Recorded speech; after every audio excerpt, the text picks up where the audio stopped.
کس زباں سے ہو بیاں داستان اہل بیت، کس زباں سے ہو بیاں داستان اہل بیت، مدح گوئے مصطفیٰ ہے مدح خوان اہل بیت، ان کی پاکی کا خدائے پاک کرتا ہے بیاں، ان کی پاکی کا خدائے پاک کرتا ہے بیاں، آیے تطہیر سے ظاہر ہے شان اہل بیت، سبحان اللہ سبحان اللہ۔ سر کٹانا جان دینا کوئی تجھ سے سیکھ جائے، جان عالم ہو فدا اے خاندان اہل بیت، سبحان اللہ۔ اور حوریں کرتی ہے عروسان شہادت کا سنگھار، سبحان اللہ۔ خوب رو دولہا بنا ہے ہر جوان اہل بیت، سبحان اللہ۔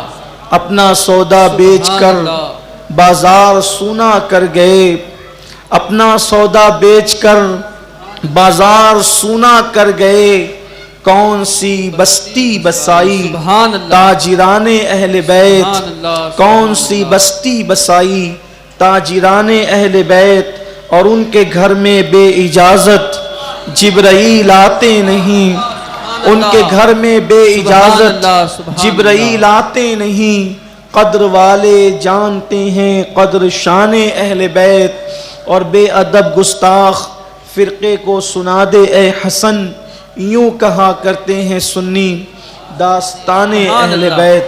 سبحان اللہ سبحان اللہ۔ کل کی نشست میں حضرت سیدنا امام مسلم ابن عقیل اور ان کے شہزادگان کی، ان کے شہزادوں کی شہادت اللہ کی توفیق سے پڑھی گئی، اور آج میرے خیال سے یہ 8ویں نشست ہے، اور آج اس کے آگے کا ذکر توفیق الہی سے ہوا چاہتا ہے۔ یہی بات کہ ہر سال اور بار بار ان واقعات کو اس لیے دہرایا جا رہا ہے یا دہرایا جاتا رہا ہے یا دہرایا جائے گا تاکہ ہمارے مردہ قلوب کے اندر انقلاب کی رمق پیدا ہو، اور عزم اور حوصلہ اللہ مسلم امہ کو عطا فرمائے۔ کل کی حکومتیں بھی، یعنی جو بنو امیہ کی حکومت تھی، اس نے بھی ذکر اہل بیت کو روکنے کی کوشش کی۔ تو میرے پیارے آقا صلی اللہ علیہ وسلم کے پیارے دیوانوں، ہم جو ذکر اہل پاک یا ذکر اہل بیت یا ذکر کربلا کر رہے ہیں، انشاءاللہ تبارک و تعالی اس سے دلوں کے اندر انقلاب کی رمق ہوگی، اس سے زندگیوں میں انقلاب آئے گا، اس میں دنیا میں انقلاب آئے گا، اس سے کائنات میں انقلاب آئے گا۔ میرے آقا صلی اللہ علیہ وسلم کے دیوانوں، تو آپ نے سماعت کیا تھا، اگر کل کی نشست تو آپ کو یاد ہوگی کہ امام پاک علی جدہ علیہ السلام کے پاس ٹھیک 3 ذی الحجہ کو امام مسلم کا خط پہنچتا ہے کہ امام حالات بڑے اچھے ہیں، آپ تشریف لے آئیں۔ کوفہ والوں نے بیعت کر لی ہے، جانثاری کا جذبہ بھی ان کے اندر ہے، یہ ابھی اپنے عہد سے پلٹے نہیں ہیں۔ ادھر امام مسلم کی جس دن شہادت ہوئی، اسی دن امام حسین کے پاس 3 ذی الحجہ کو خط پہنچا۔ امام علی مقام نے خط پڑھا، گھر والوں کو تیاری کا حکم دے دیا، اور پھر ادھر خاندان نبوت میں کوفہ جانے کے لیے تیاری شروع ہو گئی۔ جب عبداللہ ابن زبیر رضی اللہ تعالیٰ عنہ، حضرت عبداللہ ابن عباس رضی اللہ تعالیٰ عنہ، حضرت سیدنا ابو سعید خدری، مولا کائنات کے شاگرد حضرت سعید ابن مسیب، ان حضرات کو پتہ چلا، حضرت جابر ابن عبداللہ انصاری رضی اللہ تعالیٰ عنہ، انہیں پتہ چلا، تو ہر ایک آ کر کہتا، امام آپ کوفہ نہ جائیں، کوفی لا یوفی، وہ اپنا عہد توڑ دیں گے۔ امام نے فرمایا کہ میں نے اپنا نمائندہ تمہارے مشورے پر کوفہ بھیجا، اور یہ اس کا خط ہے۔ اس نے کہا کہ حالات اچھے ہیں، آپ تشریف لے آئیں، اس لیے اب میں نے جانا ہے۔ امام کو کہا گیا امام نہ جائیں، وہ محفل برخاست ہو گئی۔ انفرادی طور پر بھی لوگ آتے، اجتماعی طور پر بھی لوگ آتے۔ آخر کار حضرت عبداللہ ابن عباس حبر الامہ رئیس المفسرین سید المفسرین رضی اللہ تعالیٰ عنہ تشریف لائے اور کہا امام صبر کرنا چاہتا ہوں لیکن دل کو صبر نہیں ہوتا، اس لیے بار بار روکنا چاہتا ہوں۔ حضرت عبداللہ ابن عباس کہتے ہیں اگر مجھے یہ پتا چلتا کہ میں آپ سے لڑ کر کے آپ کو روک لیتا، یعنی آپ سے جھگڑا کرتا آپ کو روکنے کے لیے، اور میرے لڑنے سے اور جھگڑنے سے آپ رک جاتے تو میں آپ کو روکنے کے لیے آپ سے جھگڑا بھی کر لیتا، صرف اس لیے کہ آپ نہ جائیں، اس لیے کہ اس وقت زمین کے اوپر آپ سے بہترین کوئی ہستی ہماری نظر میں موجود نہیں ہے۔ آپ زمین اور آسمان کے نیچے اور زمین کے اوپر سب سے بڑی ہستی ہے اس پوری کائنات کے اندر، آپ چلے جائیں گے اور شہید ہو جائیں گے تو کیا ہوگا؟ اس لیے اس وقت امت کو آپ کے سہارے کی ضرورت ہے، آپ تشریف نہ لے جائیں۔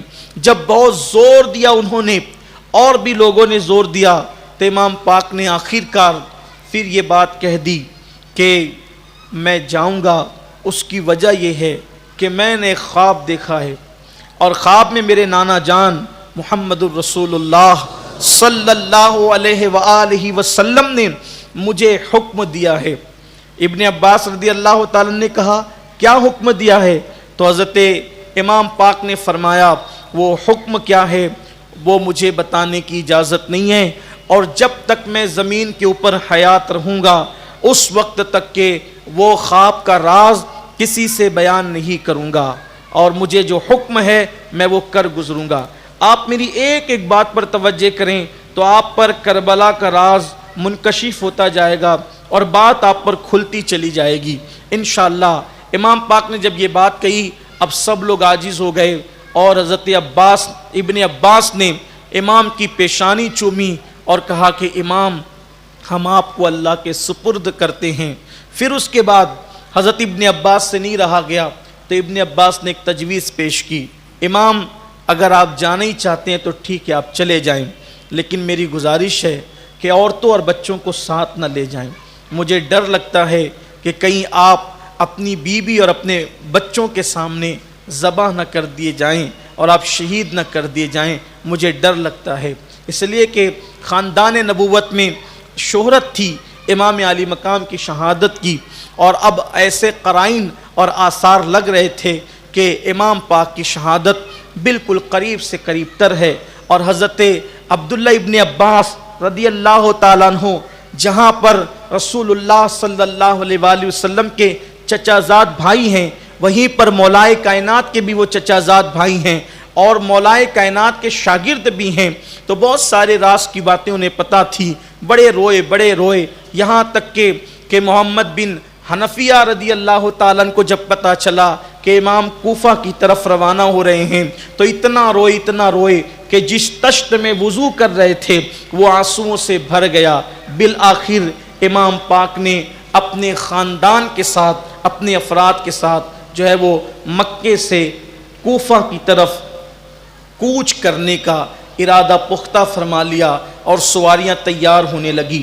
مورخین لکھتے ہیں کہ ذی الحجہ شریف کی 8ویں تاریخ تھی، یعنی کہ جس تاریخ کو 8 تاریخ کو حاجی مکۃ المکرمہ سے منی کی طرف روانہ ہوتے ہیں، حضرت امام علی مقام امام حسین حج چھوڑ کر کہاں تو مدینہ منورہ سے پیدل مکہ شریف آتے تھے اور 25 حج آپ نے پیدل ادا کیے، لیکن آج مکے میں موجود ہیں، امام حج کو ترک کرتے ہیں اور عمرہ پر اکتفا کرتے ہیں، اور عمرہ کے ساتھ جو ہے آپ احرام کھول دیتے ہیں اور پھر آپ کربلا کی طرف گویا کہ بظاہر تو کوفہ کا سفر ہے لیکن حقیقت میں یہ سفر کربلا کی طرف ہے۔ بڑا خوبصورت نقشہ استاذ زمن حضرت حسن بریلوی نے کھینچا ہے، وہ کہتے ہیں کہ امام علی مقام یہ نفل حج چھوڑ رہے ہیں لیکن امام علی مقام حج اکبر کی تیاری کر رہے ہیں۔ امام علی مقام ایک نفل حج چھوڑ کر حج اکبر کی تیاری کر رہے ہیں۔ اب دیکھیں انہوں نے حج کو کس طریقے سے فلسفہ حج کو کربلا سے کیسے منسلک کر کے بیان کیا ہے، یہ عاشقوں کی طبیعت ہے، کس شان سے بیان کرتے ہیں کربلا کو عاشقان رسول۔ حضرت استاذ زمن کہتے ہیں حاجی جب سعی کرتا ہے صحیح کرنا اس کو کہتے ہیں کہ وہ صفا سے لے کر مروہ تک کے جو ہے وہ دوڑتا ہے. تو اللہ اکبر، حاجی جب سعی کرتا ہے تو اس کا ایک مقام صفا ہوتا ہے اور دوسرا مقام اس کا مروہ ہوتا ہے. وہ صفا اور مروہ کی صحیح کرتا ہے، لیکن اللہ اکبر، امام عالی مقام کا مسا کتنا طویل تھا کہ ایک مقام آپ کا مکہ المکرمہ تھا تو دوسرا مقام آپ کا کربلا تھا. اسی طریقے سے حاجی ذی الحجہ کے اندر اللہ اکبر جب وہ حج مکمل کرتا ہے تو 10ویں ذی الحجہ کو وہ منی کے میدان میں قربانی دیتا ہے جانور کی. امام حسین کا وہ حج اکبر تھا کہ حاجی منی میں قربانی دیں گے، حسین کربلا میں قربانی دیں گے. یہ 10 ذی الحجہ ہوگی، وہ 10 محرم ہوگی. یہاں مینڈے اور بکرے اور اونٹ ذبح ہوں گے، وہاں علی اکبر جیسا ہم شبی پیغمبر ذبح ہوگا. وہاں قاسم کی جوانی لٹے گی، وہاں علی اصغر جیسا معصوم شہزادہ ذبح ہوگا. میرے پیارے آقا صلی اللہ علیہ وآلہ وسلم کے پیارے دیوانوں، پھر دیکھیں تو صحیح، حاجی جب حج کے لیے آتے ہیں تو پھر منی کی وادیوں میں بازار بھی لگتا ہے، منی کی وادیوں میں بازار بھی لگتا ہے اور حاجیوں سے چیزیں خرید و فروخت کی جاتی ہے. حسین کربلا میں ایسی دکان لگائیں گے جس کی رونق قیامت تک کے باقی رہے گی. اللہ اکبر. پھر حال یہ ہے منی میں حج کر کے جب حج ختم ہو جاتا ہے تو 11 ذی الحجہ کے بعد پھر منی میں کوئی نظر نہیں آتا، لیکن حسین کا وہ حج اکبر ہوگا کہ منی میں پہلے رونق ہوتی ہے پھر منی خالی ہو جاتا ہے. لیکن یہ میدان کربلا ہے، جب تک حسین نہیں پہنچے تھے وہ کربلا ویران اور بے رونق تھا. حسین پہنچیں گے تو قیامت تک کے لیے کربلا آباد کر دیا جائے گا، کربلا آباد ہو جائے گا اور ایسا آباد ہوگا کہ اللہ اکبر. پھر وہاں 24 گھنٹے دیوانوں کا مجمع ہوگا، وہاں عاشقوں کی بھیڑ ہوگی. کیا حج اکبر کا انداز ہے. اور یاد رکھنا، حاجی جب حج کرتا ہے تو وہ گناہوں سے پاک ہو جاتا ہے، ایسے جیسے وہ اپنی ماں کے پیٹ سے آج ہی پیدا ہوا ہے. اس کے ایمان کو تحفظ ملتا ہے، اس کی آخرت کو تحفظ ملتا ہے. حسین وہ حج اکبر کریں گے کہ آپ کے اس حج اکبر کے صدقے میں پوری امت کی نجات کا سامان ہو جائے گا. وہ تو نوجوانان جنت کے سردار ہیں، وہ ایسا گویا کہ حج اکبر کر رہے ہیں. یہ امام علی مقام. اور پھر کعبۃ اللہ شریف تو پروانوں کو اپنی طرف کھینچ رہا ہے. کعبے کی انوار غلاف کعبہ سے چھن چھن کے نکلتے ہیں اور لوگوں کو دیوانوں کی طرح اپنی طرف کھینچتا ہے. لیکن حسین اللہ اکبر، یہاں لوگ کعبہ کے مشتاق ہیں. حسین ایسے حاجی ہیں جو کعبہ نہیں، آج رب کعبہ کے مشتاق ہیں. شوق کہتا ہے رکیے، ٹھہریے، کچھ دن کعبے کا طواف کر کے، منی کے ارکان ادا کر کے، عرفات کے وقوف ادا کر کے، رمی جمار کر کے نکلیں. پھر نکلیں. ذمہ داری کہتی حسین آج حج سے بڑی ذمہ داری یہ ہے کہ حج کی آبرو کو بچایا جائے، قرآن کی روح کو بچایا جائے، نانا کے دین کو بچایا جائے. پھر مولا حسین پاک مکہ المکرمہ سے 8ویں ذی الحجہ کو صوبہ کوفہ روانہ ہو جاتے ہیں. آپ روانہ ہوئے، راستے میں ایک مشہور شاعر فرزدق جس کا نام تھا وہ ملا. امام نے اس سے پوچھا کوفہ سے آ رہے ہو، حالات کیا ہیں؟ آپ نے فرمایا، فرزدق نے کہا کہ میں اتنا بڑا لشکر میں نے دیکھا ہے کہ اس سے پہلے ایسا لشکر میں نے کبھی نہیں دیکھا. فرمایا کیا حالات ہیں؟ تو کہنے لگے فرزدق شاعر کہ کوفہ والوں کے دل آپ کے ساتھ ہیں، ان کے دل آپ کے ساتھ ہیں اور ان کی تلواریں بنو امیہ کے ساتھ ہیں. اور پھر آپ نے یہ سنا اور اب چونکہ آپ نکل چکے تھے، اس لیے کہ ہم کبھی بار بار واقعات پڑھتے ہیں، سنتے ہیں، سوچتے ہیں کہ ایسا ہو جاتا، ایسا ہو جاتا. یہ سب جو چیزیں ہو رہی تھی وہ بس اتمام حجت کے لیے اور یزید اور یزیدیت کو بے نقاب کرنے کے لیے، ورنہ امام کو تو پتا تھا کہ ہونا کیا ہے. اس لیے کہ سب بتا دیا گیا تھا، آگے آپ سنیں گے۔ پھر امام پاک اور آگے بڑھے، آگے بڑھنے کے بعد ایک مقام پر پہنچے۔ اس مقام پر پہنچنے کے بعد آپ کو حضرت امام مسلم کی اور ان کے بچوں کی شہادت کی اطلاع ملی۔ پھر اس کے بعد آپ نے چاہا کیا کیا جائے، یہاں سے لوٹ جائیں۔ انہوں نے، کوفہ والوں نے بے وفائی کر دی، تو امام مسلم کے بھائیوں نے کہا، ان کے بچوں نے کہا کہ ہم ان کے خون کا بدلہ لیں گے۔ اس طرح امام علی مقام پھر آگے بڑھے۔ ایک مقام پہ پہنچ کر آپ نے اپنے ایک نمائندے کو، قاصد کو، جناب قیس کو جو ہے وہ کوفہ روانہ کیا تھا، تو ان کی بھی شہادت کی خبر ملی کہ جب وہ قیس کوفہ پہنچے، کوفے والوں کو خط دینے کے لیے آپ نے راستے سے روانہ کیا تھا، تو اس وقت وہ پکڑ لیے گئے، چونکہ کوفہ والوں نے بے وفائی اور دغابازی کر دی تھی۔ تو اوپر لے جا کر کے دارالامارت پر لے جا کر جناب قیس کو کہا گیا کہ تم معاذ اللہ، استغفر اللہ، نقل کفر کفر نباشد، کہ کذاب ابن کذاب، معاذ اللہ حسین ابن علی پہ لعنت کرو تو تم بچو گے۔ وہ مرجانہ کا بچہ، یہاں آ کر کے جذبات قابو نہیں رہتے، لیکن چونکہ محفل ذکر حسین ہے اس لیے بڑی احتیاط سے کام لینا پڑتا ہے۔ وہ بدبخت نے یہ بات کہی ابن زیاد کے بیٹے نے، اور کل میں نے ابن زیاد کا نسب نامہ آپ کو، زیاد کا نسب نامہ اور ابن زیاد کا نسب نامہ آپ کو پڑھ کے سنایا۔ دیکھیے لوگ کتنے بدبخت ہیں، خود جھوٹے اور کذاب ہو کر آل نبی کے بارے میں اس طرح کی بات کرتے ہیں۔ لیکن جناب قیس کی ہمت پر قربان جائیں، جب قیس کو کوفہ کے دارالامارت پر کھڑا کیا گیا، یہ کہ ان پر معاذ اللہ لعنت کرو، انہوں نے موقع کو غنیمت جانا اور اوپر کھڑے ہوئے، اور کھڑے ہونے کے بعد کہا کوفیو تم پر افسوس ہے کہ تم نے خط لکھ کر آل نبی کو بلایا اور آج رشوتیں لے کر ان کے ساتھ ہو گئے، ان کے خوف سے ان کے ساتھ ہو گئے، اللہ رسول کا خوف تمہیں نہ آیا۔ اور پھر کہا کہ حسین سچے کا بیٹا سچا ہے، اچھے کا بیٹا اچھا ہے، اور لعنت ہے زیاد پر اور ابن زیاد پر، اس کے باپ پر اور اس پر لعنت ہے۔ پھر کہا یزید پر لعنت ہے۔ جب یہ بات ان لوگوں نے سنی تو جھلا گئے، حکومت وقت کے بادشاہ کے خلاف لعنت، یہ جرت تھی حضرت قیس کی۔ پھر وہاں سے ان کو شہید کر دیا گیا اور ان کو اوپر سے پھینک دیا گیا، یہ بھی ایک شہادت ہوئی۔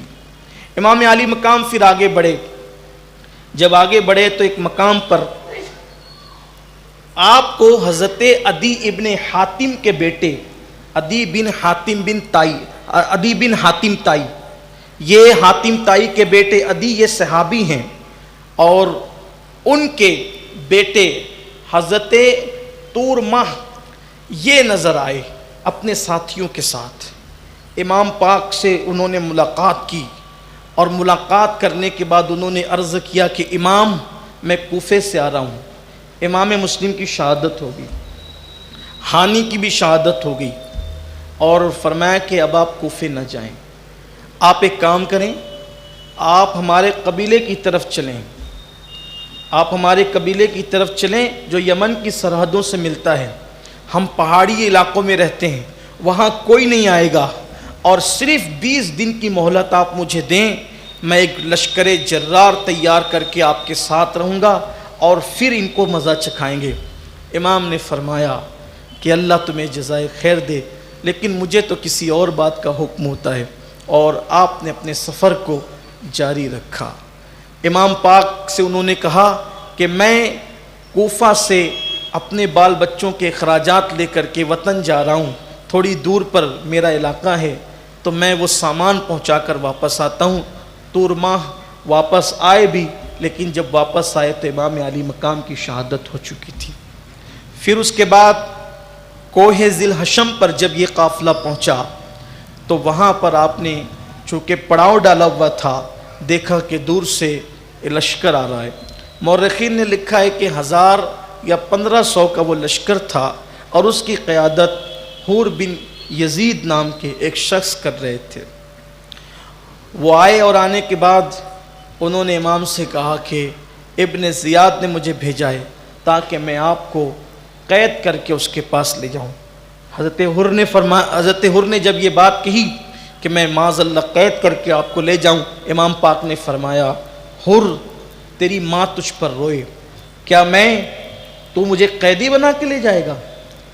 حر نے جواب دیا امام یہ بات اگر عرب میں کوئی انسان مجھ سے کہتا تو میں اس کی ماں کو پلٹ کر جواب دیتا، لیکن میں آپ کی امی جان کو پلٹ کر جواب نہیں دوں گا، اس لیے کہ آپ کی ماں بنت پیمبر فاطمۃ الزہرا کی ذات ہے، اس لیے میں پلٹ کر کوئی جواب آپ کو نہیں دوں گا۔ میں سمجھتا ہوں کہ بہت ساری وجوہات میں سے سب سے بڑی وجہ مجھے یہ لگتی ہے کہ حر نے پلٹ کر سیدہ فاطمۃ الزہرا کی شان میں کوئی بے ادبی نہیں کی۔ اللہ کو منظور نہ ہوا جو میرے نبی کی شہزادی کے نام کا اتنا احترام کرتا ہے وہ جہنم میں کیسے چلا جائے، اس لیے قدرت نے حر کو پلٹنے کی توفیق عطا فرمائی۔ دیکھو یہ نام فاطمۃ الزہرا کے احترام کی برکت ہے، یہ تعظیم کی برکت ہے کہ حر کو اللہ نے پلٹنا نصیب فرمایا۔ کہتے ہیں امام پاک نے دیکھا کہ حر جو ہے اس کے ساتھی اور اس کی سواریاں کانپ رہی ہے، ہانپ رہی ہے، ہپائی ہے ان کے اندر۔ فرمایا کہ یہ تیری سواریاں کیوں ہانپتی ہے؟ حر نے کہا ابن زیاد کا حکم تھا کہ کوفہ سے لے کر حسین جہاں پر موجود ہے وہاں تک پڑاؤ نہ کرنا، رکنا نہیں، تو میں دوڑاتے ہوئے آیا ہوں، کہیں رکا نہیں ہوں، تو ان کو پانی کی پیاس لگی ہے۔ امام نے فرمایا ہمارے پاس پانی موجود ہے، لے تو بھی اپنی سپاہ کو پلا اور اپنی سواریوں کو پلا۔ امام نے اپنا پانی دے دیا۔ اس کے بعد نماز کا وقت آیا، امام نے اذان دینے کے لیے حکم فرمایا، اذان ہوئی، اور پھر امام نے فرمایا حر تو الگ اپنی نماز پڑھے گا یا ہمارے ساتھ نماز پڑھے گا؟ اس نے کہا امام آپ ہی کی اقتداء میں نماز ادا کروں گا۔ اس کے بعد پھر یہ ہوا کہ امام علی مقام کو وہ لے کر کے چلتا رہا۔ بالآخر المختصر یہ کہ امام پاک کو وہ لے کر کے چلا اور اس کے پاس ابن زیاد بدنہاد کا خط آیا۔ جو حر نے خط لکھا تھا اس کا جواب آیا کہ حسین کے میں ساتھ میں ہوں، اور امام علی مقام یہ کہتے ہیں کہ میں خود نہیں آیا ہوں، میں بلایا گیا ہوں، کوفیوں نے مجھے خط لکھے ہیں، تقریباً 150 سے زائد خطوط ہیں جو انہوں نے مجھے بتائے۔ وہ کہتے ہیں کہ میرا آنا اگر نامنظور ہے تو میں واپس چلا جاتا ہوں۔ یہ باتیں کبھی سن کر لوگ یہ سوچتے ہیں کہ جب آپ آئے تھے تو آپ واپس جانے کی بات کیوں کر رہے تھے؟ دراصل یہ واپس جانے کی بات نہیں ہو رہی تھی، یہ حجت تمام ہو رہی تھی کہ ہم نے ہر جگہ جنگ کو ٹالا ہے لیکن انہوں نے ہم پہ جنگ مسلط کی ہے۔ امام پاک معاملہ کلیئر کرتے جا رہے ہیں، یزیدیت کو بے نقاب کرتے جا رہے ہیں۔ آپ فرماتے ہیں کہ میں واپس جانے کے لیے نہیں کہا، واپس جانے کی بات کی، لیکن آپ جانتے تھے واپس جانے نہیں دیں گے، تو چونکہ آپ باطل کو مکمل بے نقاب کرنا چاہتے تھے کہ ہم تو جنگ ٹال رہے تھے، ہم پر جنگ مسلط کی، ہم پہ ظلم کیا گیا، امام پاک پورا پکچر گویا کہ کلیئر کر رہے ہیں۔ تو ابن زیاد کے پاس حر نے خوش ہو کر خط لکھا تھا کہ دیکھو اب وہ تو واپس جانے کی بات کرتے ہیں، تو اس بدبخت نے کہا کہ ان پہ سختی کر اور ان کو راستے سے ہٹا کر کسی میدان میں اتار۔ امام پاک کو جب یہ حر کے پاس یہ خط آیا تو اس نے امام پاک سے کہا کہ دیکھو یہ ابن زیاد نے یہ بھیجا ہے، تو میرے پاس 1000 سپاہ موجود ہیں، اگر میں کچھ بھی کرتا ہوں تو یہ اس کو اطلاع کریں گے، اس کے جاسوس بھی اس میں موجود ہیں، تو اس لیے آپ اتر کر چلیں۔ المختصر یہ کہ امام پاک نے جب راستہ بدلا تو ایک وادی کے اندر آپ اترے۔ جب اس وادی کے اندر آپ اترے تو اس وادی کا حال یہ تھا کہ مورخین لکھتے ہیں کہ وہ وادی میں ایسی عجیب و غریب بو آتی تھی، اس کی بو ایسی تھی جس سے یوں لگتا تھا کہ تکلیف اور بلائیں، جس کوئی مقام پہ پہنچو تو کیسے وحشت ہوتی ہے، ویسی وحشت کی بات تھی۔ وہ قافلے کے لوگ کہتے تھے کہ امام کیا یہاں تو دل نہیں لگتا، دل گھبراتا ہے، بلکہ جب وہاں پر خیمے لگانے کے لیے جو ہے وہ میکیں ٹھوکی گئی تو وہاں سے تازہ خون نکل آیا۔ امام پاک کی بہن سیدہ زینب پاک نے فرمایا کہ بھائی یہاں سے تو خون نکلتا ہے۔ امام پاک کے پاس جو ہے وہ ایک مٹی تھی آپ کے ساتھ۔ ذبح عظیم کے مصنف لکھتے ہیں کہ ایک مٹی تھی آپ کے پاس، آپ نے وہ مٹی نکالی اور وہ مٹی اس میدان کی مٹی اٹھائی اور دونوں کو ملایا تو دونوں کا رنگ ایک تھا۔ امام پاک نے فرمایا اس کو کیا کہتے ہیں؟ تو بتایا گیا کہ اس کو کربلا کہتے ہیں، وادی طف اس کو کہتے ہیں، کربلا کہتے ہیں اس کو۔ امام نے فرمایا اللہ اس کے رسول نے سچ فرمایا۔ پھر آپ نے فرمایا کہ یہی وہ مقام ہے جہاں پر ہماری آخری آرام گاہ ہے، اب یہاں سے ہم نے نہیں جانا ہے۔ حالانکہ بعض مورخین نے یہ بھی لکھا ہے کہ وہاں آپ رکے اور رکنے کے بعد حر نے کہا کہ میں عورتوں اور بچوں کا بہانہ کر کے اپنی سپاہ کو دور لے جا کر کے روکوں گا اور آپ رات کو چلے جائیں۔ لیکن امام علی مقام رات بھر جاتے، صبح کو جب واپس آتے تو اسی میدان میں، دوسرے دن بھی یہی، تیسرے دن بھی یہی ہوا۔ بالآخر امام نے فرمایا یہ کون سا مقام ہے؟ تو کہا یہ کربلا ہے۔ وہیں پر خیمے لگ گئے۔ بلکہ ایک مورخ یہاں تک لکھتے ہیں کہ جب وہاں پر رکے تو امام پاک نے فرمایا اس زمین کا مالک کون ہے؟ اس زمین کا مالک کون ہے؟ تو کہا گیا کہ فلاں اس کا مالک ہے۔ تو کہا اس کو اس کی رقم ادا کرو۔ تو شہزادے علی اکبر نے پوچھا بابا کم و بیش 18 مقام پر یا 38 مقام پر ہم نے قیام کیا مکے سے لے کے یہاں تک۔ مورخین لکھتے ہیں کہ امام علی مقام مکے سے جب کربلا آئے تو 18 یا 38 مقام پر آپ نے قیام کیا اور پڑاؤ ڈالا۔ بعض نے 18 لکھا، بعض نے 38 لکھا۔ 18 یا 38 مقام پر ہم نے پڑاؤ کیا، آپ نے کہیں قیمت ادا نہیں کی۔ یہ کون سا مقام ہے جہاں وحشت ہوتی ہے اور آپ رقم اور قیمت ادا کرنے کی بات کرتے ہیں زمین کی؟ تو آپ نے فرمایا بیٹے جہاں قبریں بنتی ہے وہاں کی زمین خریدی جاتی، دوسروں کی زمین پہ ہم قبریں نہیں بنائیں، ہم قبروں کے لیے زمین، یہاں ہماری قبریں بننی ہیں۔ امام پاک فرماتے ہیں سب کی آنکھوں میں آنسو آ گئے۔ بہن کہنے لگی بھیا ایسی بات نہ کرو، اللہ آپ کو طویل عمر عطا کرے۔ اس کے بعد خیمے لگ گئے اور پھر اللہ اکبر 2 محرم الحرام کو امام علی مقام کے خیمے کربلا شریف کے اندر 61 ہجری کو لگ گئے۔ ادھر ابن زیاد بدنہاد بانی فساد نے عمرو بن سعد کو بلایا اور بلا کر کے کہا کہ تم اس وقت ایران جا رہے تھے، وہاں بغاوت ہو گئی تھی اور ان کا سر کچلنا ضروری تھا، لیکن اب اس سے زیادہ ضروری حسین کا سر کچلنا ہے معاذ اللہ۔ اور یہ جو 6000 کا لشکر ہے، یہ 6000 کا لشکر لے جاؤ اور لے جا کر کے حسین کا مقابلہ کرو۔ یعنی پہلی ٹکڑی لشکر کی جو آئی وہ 6000 تھی، اسی لیے بعض مورخین کو مغالطہ ہوا کہ سامنے کی فوج 6000 تھی، 6000 نہیں تھی۔ پہلا حصہ جو فوج کا آیا وہ 6000 تھا۔ امام یافعی رحمۃ اللہ علیہ جو بڑے معتبر اور ثقہ راوی ہیں اور بڑے عظیم مصنف ہیں اہل سنت کے، وہ فرماتے ہیں کہ 22000 کا لشکر تھا۔ 22000 کا لشکر، پہلے 6000 آیا، پھر 10000 آیا، پھر 4000 آیا، اس طریقے سے وہ لشکر بڑھتا گیا اور 22000 کا لشکر تھا۔ آپ حیران ہوں گے کہ 72 نفوس ٹوٹل 82 ہے یا زیادہ سے زیادہ 100 ہے، اور بہت زیادہ تعداد جس نے بیان کی ہے محب تبری کہتے ہیں 145 لوگ تھے، زیادہ سے زیادہ 250 لوگ مان لے آپ، 175 جو ہے وہ 250 ہوتے ہیں، 145 لوگ یعنی 150 سے بھی کم تھے۔ حالانکہ زیادہ تر مورخین جس کو بیان کرتے ہیں وہ 82 نفوس ہیں، 90 نفوس ہیں، اور 72 وہ لوگ ہیں جو مرد ہیں جو لڑ سکتے ہیں۔ یہ ہے تعداد، اور بڑی تعداد جنہوں نے بیان کی مبالغے کے ساتھ 145 سے زیادہ تو کسی نے بیان ہی نہیں کیے۔ 72 نفوس، 22000 کا لشکر، 1 گنا نہیں، 2 گنا نہیں، 100 گنا بھی نہیں۔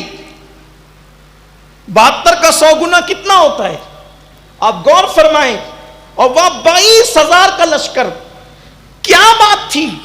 ابن زیاد جیسا 22000 کا لشکر کیوں بھیج رہا تھا؟ اس لیے کہ بدر میں بنو ہاشم کی شجاعت اور دلیری کو دیکھ چکے تھے، احد میں بنو ہاشم کی شجاعت اور دلیری کو دیکھ چکے تھے.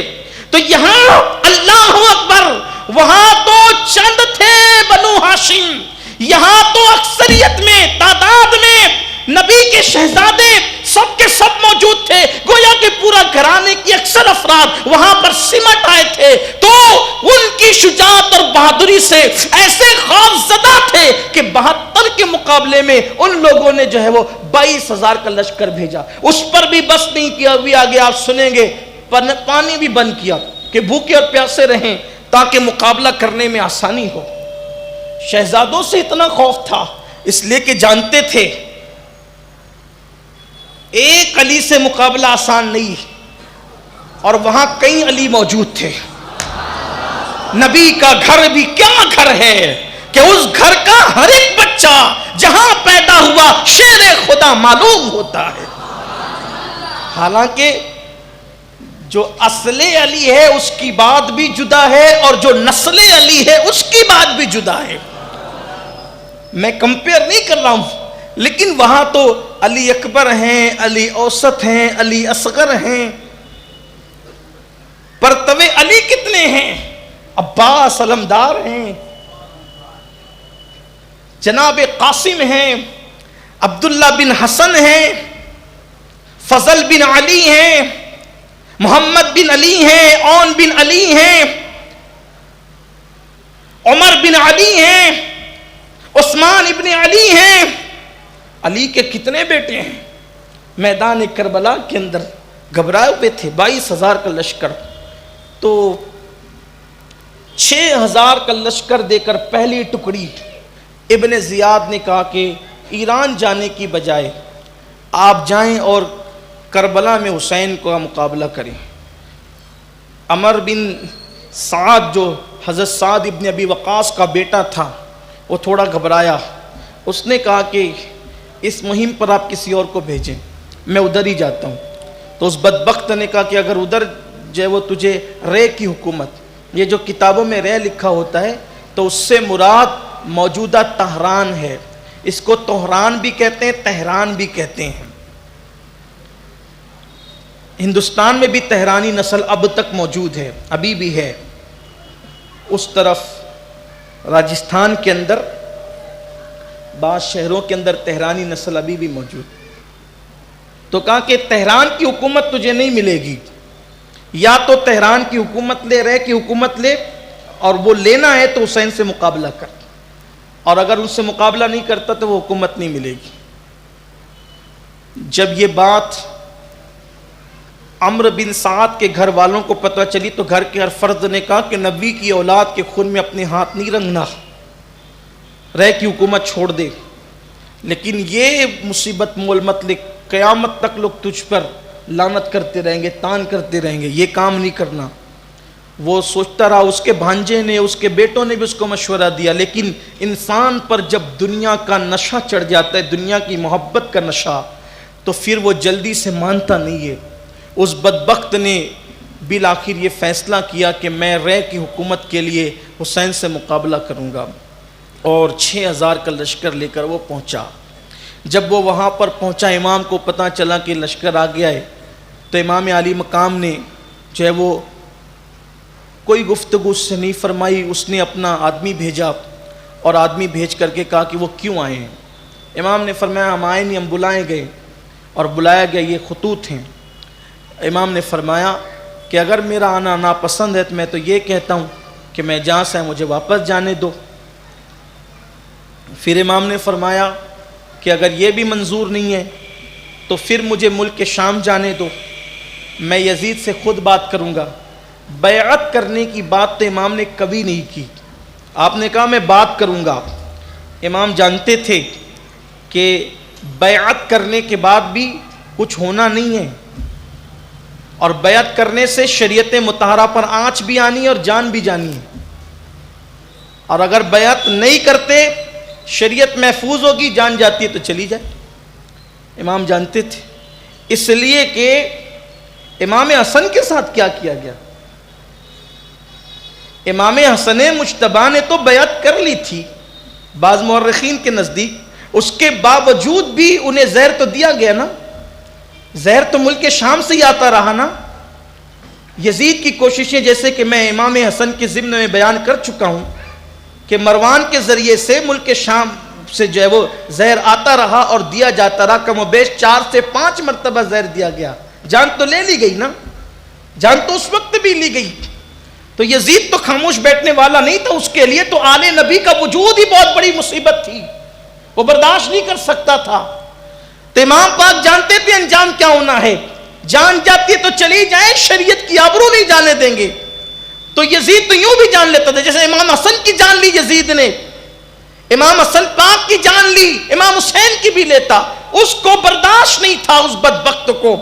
اور آپ جانتے ہیں کہ بنو ہاشم سے اس کی دشمنی کا عالم کیا تھا۔ میرے پیارے آقا صلی اللہ علیہ وآلہ وسلم کے پیارے دیوانوں، ہوا کیا؟ عمر بن سعد نے جب یہ بات سنی، کیا فرماتے کہ مجھے واپس جانے دو جہاں سے میں آیا ہوں، یا یزید سے مجھے خود بات کرنے دو، میں ملک شام جاتا ہوں، تیسری بات، یا پھر کسی ایسے علاقے میں مجھے جانے دو جہاں میں جا کر گوشہ عافیت میں اپنی زندگی گزار لوں۔ امام جانتے تھے کچھ قبول اور منظور نہیں ہونا ہے، آپ حجت تمام کر رہے ہیں، بار بار کہتا ہوں، بے نقاب کر رہے ہیں۔ ہم جنگ کو ٹالتے رہے، ہم لڑائی کو ٹالتے رہے، لیکن لڑائی ادھر سے مسلط ہو رہی تھی۔ بے نقاب کیا امام نے، قدم قدم پر بے نقاب کیا۔ عمر بن سعد تو خوش ہو گیا، دیکھو یہ مسئلہ کتنی جلدی سے اچھے سے حل ہو رہا ہے۔ اس نے جو ہے وہ خط لکھا کہ ابن زیاد دیکھ، امام تو اس طرح کی بات کر رہے ہیں، اس سے بہت بڑا فائدہ ہوگا، مسئلہ ہی حل ہو جائے گا اور لڑائی بھی نہیں ہوگی، جنگ بھی نہیں ہوگی۔ جب یہ خط وہاں پہنچا تو ابن زیاد نے سوچا کہ بات تو اچھی ہے، ایک کام کرتے ہیں، چلو مسئلہ حل ہوتا ہے تو ہو ہی جائے۔ وہاں پر شمر ذل جوشن بیٹھا ہوا تھا، یہ اس کو کوڑ کا مرض تھا، یہ کوڑی تھا، وہ بدبخت بیٹھا ہوا تھا۔ اس نے کہا ابن زیاد سے کہ آج وہ تیرے قبضے میں ہے، اور اگر آج وہ تیرے قبضے میں ہے تو چھوڑ دے گا تو تو ذلیل ہو جائے گا، ان کو جانے مت دے، ان کو قتل کر یا ان کو غلام بنا کر بلا، قیدی بنا کر بلا، تاکہ لوگ تیری عزت اور حشمت اور تیرا دبدبہ دیکھیں۔ اور میں نے تو سنا ہے کہ ابن سعد رات رات بھر بیٹھ کر ان سے گفتگو کرتا رہتا ہے، ساز باز کر لیا اس نے، وہ ڈھیل دے رہا ہے، معاملے کو طول دے رہا ہے، اگر تو نے ان کو چھوڑ دیا تو ذلیل ہوگا، عزت تو نہیں کی ہوگی۔ اس نے خوب ورغلایا اس بدبخت نے۔ دیکھو امراض قدرت دیتی ہے، کسی کو اگر مرض قدرت بطور امتحان مرض دے، قدرت دے، ہم اس پر کوئی بات نہیں کرتے، لیکن قدرت جو ہے نا ایسے امراض جو ہے وہ ذلیلوں کو دیتی۔ ذلیل لوگ اگر قدرت کسی نیک بندے کو دے تو اس کی طرف سے آزمائش اور امتحان ہوتے ہیں، درجات بلندی کا ذریعہ ہوتے ہیں، آدمی دیکھ کے پتہ چلتا ہے۔ لیکن یہ جو کوڑی تھا، حضور نے فرمایا وہ کوڑی کتا، سرکار علیہ السلام کی حدیث، جلال دیکھیں حدیث نبوی کا، فرمایا کہ میں دیکھ رہا ہوں کہ میرے خون میں کوڑی کتا، برس والا کتا، برس زدہ کتا منہ ڈبو رہا ہے۔ یاد رکھنا سنیوں، اچھی طرح یاد رکھنا، اہل بیت کی دشمنی کوڑی بنا دیتی ہے، اہل بیت کی دشمنی لا ولد اور بانج بنا دیتی ہے، اہل بیت کی دشمنی ذلیل اور رسوا کر دیتی ہے۔ اللہ تبارک و تعالی زبان دے، دولت دے، طاقت دے، قوت دے تو ظلم نہیں کرنا۔ ظلم کتے پہ کرو گے تو بھی نتیجہ بھیانک ہے، ظلم جانور پہ کرو گے تو بھی نتیجہ بھیانک ہے، ظلم بیوی بچوں پہ کرو گے تو بھی نتیجہ بھیانک ہے، لیکن جب ظلم اہل بیت پہ کرو گے تو اہل بیت پہ ظلم کا نتیجہ یہ ہے کہ تم نے رسول اللہ سے ڈائریکٹ لڑائی مول لی ہے۔ جب کوئی کسی عام ولی سے لڑائی کرتا ہے، دشمنی لیتا ہے، تو اللہ فرماتا ہے جو میرے ولی کے ساتھ بغض رکھے میں اس کے ساتھ اعلان جنگ کرتا ہوں۔ مجھے بتاؤ جو اولیاء حسین کے در کے غلام ہیں، جب ان سے بغض رکھنے والوں سے قدرت جنگ کا اعلان کرتی ہے تو وہ حسین ابن علی جن کے بارے میں حضرت شاہ نیاز بے نیاز نے فرمایا اللہ اکبر، اے دل بگیر دامن سلطان اولیاء، اے دل بگیر دامن سلطان اولیاء حسین ابن علی جان اولیاء، اولیاء کی جان ہے حسین، حسین پاک ولیوں کی جان ہے۔ اللہ اکبر۔ تو وہ کوڑی کتا شمر لعین اس بدبخت نے کہا کہ ایسا ہو رہا ہے، اس کو چڑھایا ابن زیاد بدنہاد کو، وہ بھی کوئی شریف تو تھا نہیں، زنا کی اولاد تھا وہ۔ غصے میں نہیں کہہ رہا ہوں میں، کل نسب نامہ اس کا پڑھ چکا ہوں، آپ سن چکے ہیں۔ تو اس بدبخت نے پھر اور لشکر بھیجا اور لشکر بھیجا، اس سے 22,000 کا لشکر جمع ہوا اور خط میں بھیجا لکھ کر کے شمر کے ہاتھوں ابن سعد کے نام، تو یہ کام نہیں کرتا تو تیری گردن اڑا دی جائے گی اور یہ کام شمر کرے گا، یہ کام شمر کرے گا۔ شمر خط لے کر کے پہنچا اور پہنچنے کے بعد عمر بن سعد سے کہا ابن سعد اگر تو یہ کام نہیں کرتا تو یہ کام میں انجام دوں گا، اگر تو یہ کام نہیں کرتا تو یہ کام میں نے انجام دینا ہے اور تو معزول ہو جا۔ اس نے کہا نہیں میں یہ کام انجام دوں گا کیونکہ مجھے رے کی حکومت چاہیے، طہران کی حکومت چاہیے۔ اور پھر 7ویں محرم کو یہ بدبخت شمر پہنچا اور 7 محرم الحرام کو امام پر پانی بند کر دیا گیا۔ 500 لوگ فرات پر رکھے گئے تھے۔ پہلی مرتبہ جب 500 لوگ تھے، حضرت عباس 4 یا 5 لوگوں کو لے کر کے گئے اور لڑتے ہوئے پہلی بار پانی لے کر کے آئے، پانی لے کر کے آئے۔ شروع میں 7ویں محرم کی صبح کو پانی پہنچا، لیکن جب وہ پانی ختم ہو گیا، جب انہوں نے دیکھا کہ یہ پانی لے کر کے گئے ہیں تو پھر انہوں نے اتنا پہرا بڑھا دیا کہ پھر وہاں پہنچنا مشکل ہو گیا۔ اس طرح سے 7 محرم سے۔ اور ایک کتاب میں یہ بات بھی موجود ہے کہ پانی کے لیے اہل بیت تک پانی پہنچانے کے لیے حضرت عباس نے اتنی کوشش کی، حضرت غازی عباس نے اتنی محنت کی کہ وہاں 3 سے 4 کنویں کھودنے کی کوشش تاریخ میں آتا ہے، لیکن وہاں پانی نہیں نکلا۔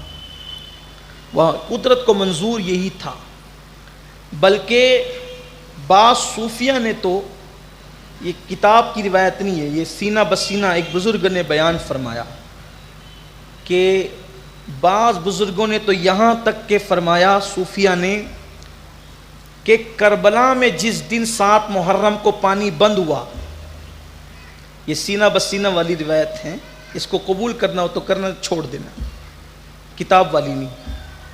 اور یہ سینہ بسینہ والی روایت میں بیان نہیں کرتا تقریر میں، کتابی والی بیان کرتا ہوں، لیکن آج زبان پر آ گئی تو عرض کرنا۔ 7 محرم سے لے کر 10 محرم تک حضرت امام علی اصغر کو گود سے گود میں منتقل کیا جاتا رہا، زمین پہ نہیں رکھا گیا۔ یہ ہمارے صوفیہ نے بیان کیا ہے، ہمارے بزرگوں نے، ہمارے مشائخ نے بیان کیا ہے۔ 7 محرم سے پانی بند ہونے سے لے کر 10 محرم تک علی اصغر گود میں یا جھولے میں رہے، زمین پہ نہیں ڈالے گئے۔ وجہ یہ تھی کہ اگر علی اصغر زمین پہ ڈال دیے جاتے، اگر علی اصغر زمین پہ ڈال دیے جاتے اور روتے ہوئے ایڑیاں رگڑ دیتے تو پھر وہاں کوئی چشمہ ابل پڑتا، وہاں پھر کوئی چشمہ ابل پڑتا۔ اس لیے گود سے گود میں منتقل۔ ہمارے مشائخ کی بات ہے، جو مشائخ نے کہا اگر آپ قبول کر سکتے ہو کوئی بات نہیں، یہ میں نے جو ہے وہ آپ تک وہ بات پہنچائی، آپ کے لیے کتاب ہی ٹھیک ہے، لیکن یہ باتیں بھی ہے۔ حضرت وارث پاک فرماتے تھے کتابوں کی کربلا اور ہے، عاشقوں کی کربلا اور ہے۔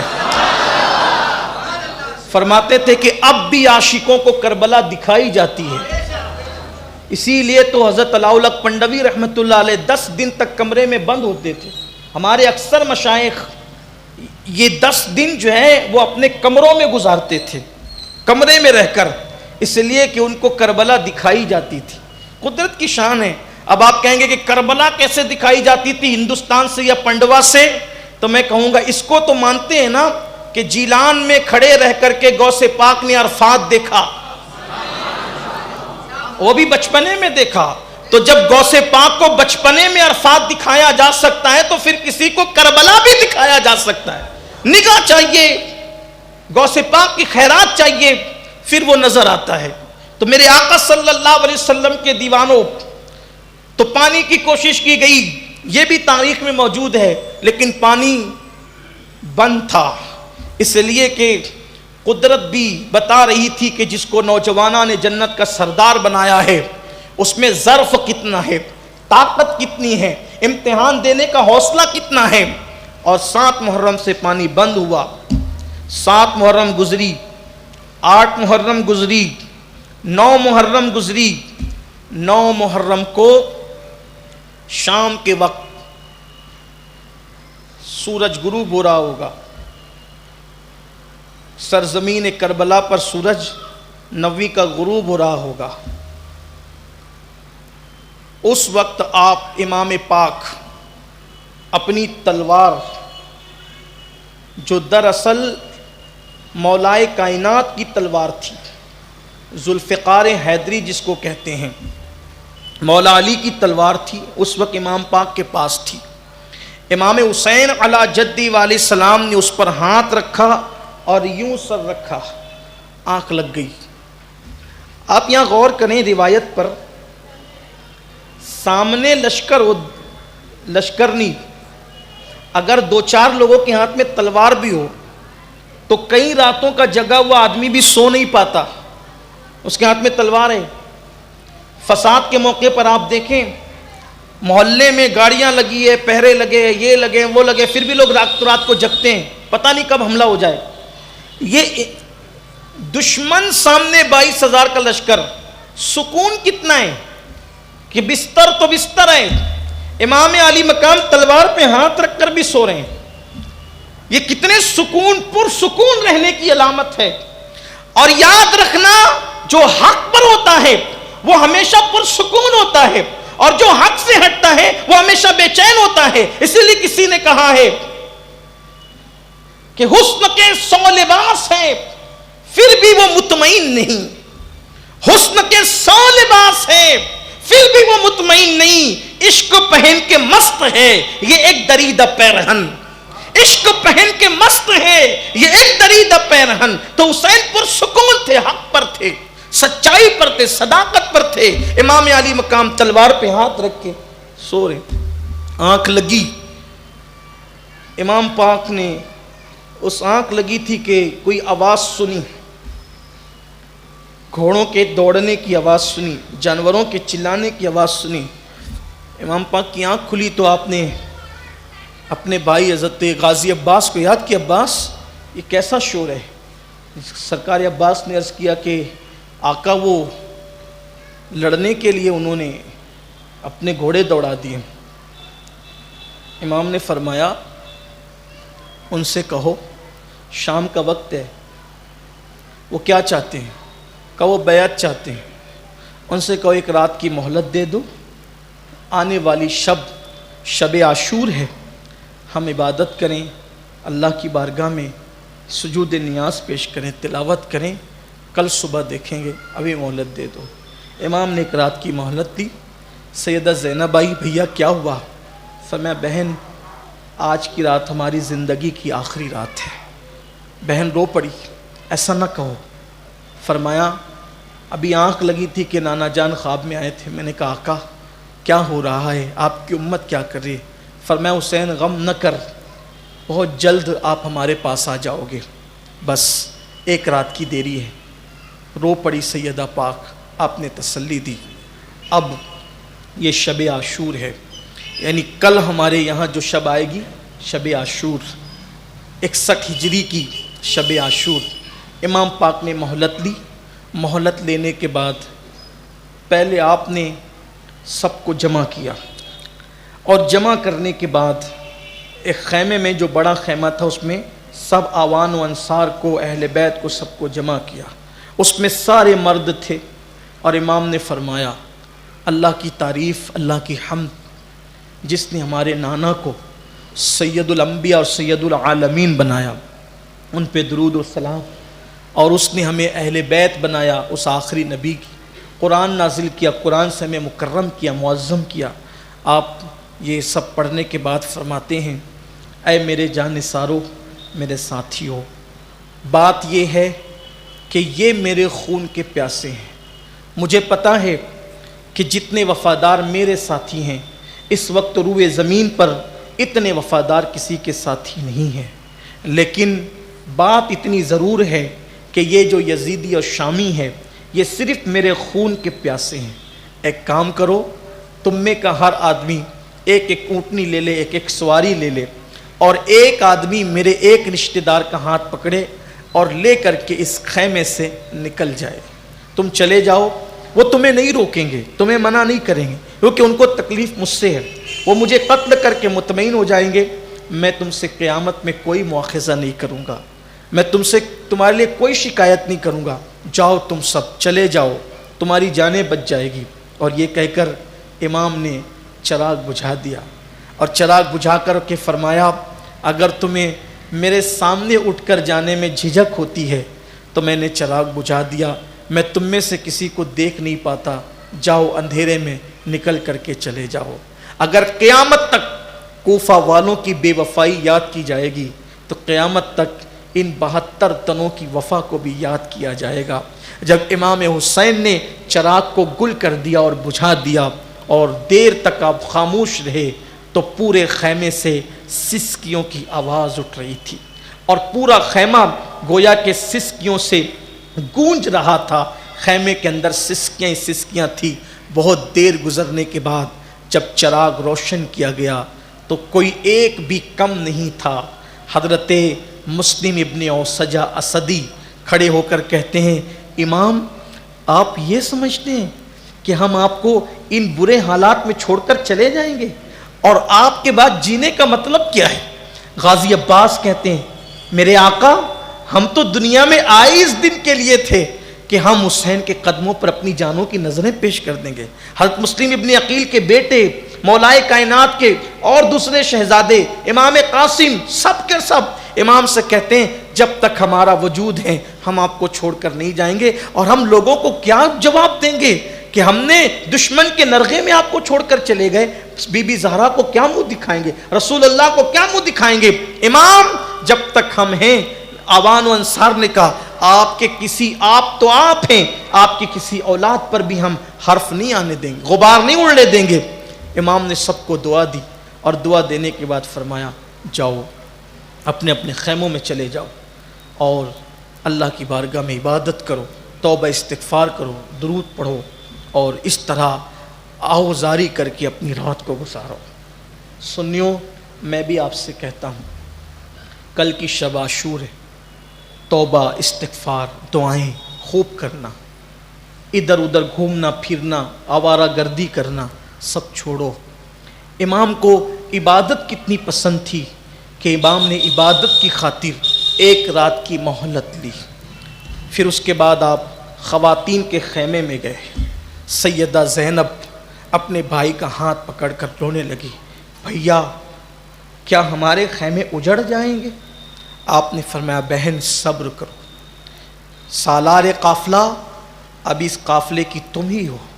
میں تمہیں وصیت کرتا ہوں اور سینہ نہیں پیٹنا، کپڑے نہیں پھاڑنا، منہ پہ تماچے نہیں لگانا، صبر سے کام لینا، بہت صبر کرنا. وصیت کی.